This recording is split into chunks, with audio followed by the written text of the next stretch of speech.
যেই নবীজির কারণে সিজিল দু জাহান সেই নবীকে ভালোবেসে নীল লামকাম নীল লামকাম ফুলসিরাত দেখিয়া দিলেন নবী কান্দিয়া ফুলসিরাত দেখিয়া দিলেন নবী কান্দিয়া ওহে আল্লাহ উম্মত আমার কেমনে হবে পার মাফ করে দাও হে আল্লাহ উম্মতে গুনাহগার সবাই নূরের নবী আরো জোরে একই আওয়াজে জানের নবী মাশাআল্লাহ। আমরা তো চট্টগ্রামের মধ্যে প্রতিদিন এরকম প্রোগ্রামগুলো হয়, বিয়েতে হয়, আকিকাতে হয়, আমরা মাহফিলে হয়, সেজন্য এইভাবে আওয়াজ দিতে পারে। কিন্তু আজকে কেন প্রথম আমার মনে হচ্ছে নাত রাসূল আপনারা ভালো করে শুনতেছেন যে আওয়াজ দিচ্ছেন, আমার মনে হচ্ছে আমি চট্টগ্রামে প্রোগ্রাম করতেছি, আমার মনে হচ্ছে এটা কসবাতে প্রোগ্রাম করতেছি, এটা আমার মনে হচ্ছে চট্টগ্রামের মধ্যে প্রোগ্রাম করতেছে। বলেন না সুবহানাল্লাহ।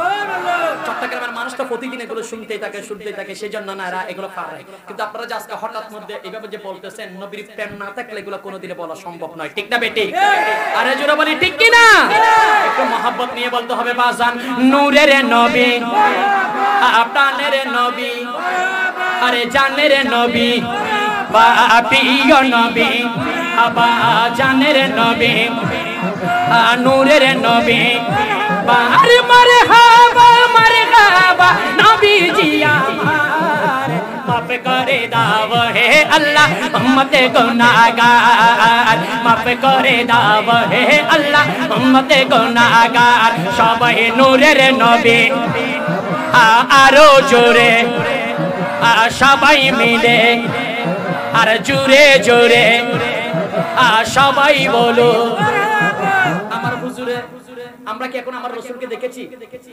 আওয়াজ দিয়ে বলো না রাসূলকে দেখেছি? আমরা এমনি পাগলামি করতেছি, আমার রাসূলকে একটু দেখার বাহানা করতেছি, আমার রাসূলকে এখনো দেখি নাই, না দেখে এভাবে আমরা পাগলামি। মাশাআল্লাহ আমার মহিলা প্যান্ডেল থেকে আমার মা বোনেরা 500 টাকা উপহার দিয়েছেন, বলেন না মারহাবা মারহাবা। আরে জোরে বলেন না মারহাবা মারহাবা। আলহামদুলিল্লাহ আমার মা বোনগুলোকে আল্লাহ পাক দয়াল নবীর সাদকায় মা ফাতেমার সাথে যেন আপনাদের হাসর নাসর হয়, বলেন না আমিন আমিন।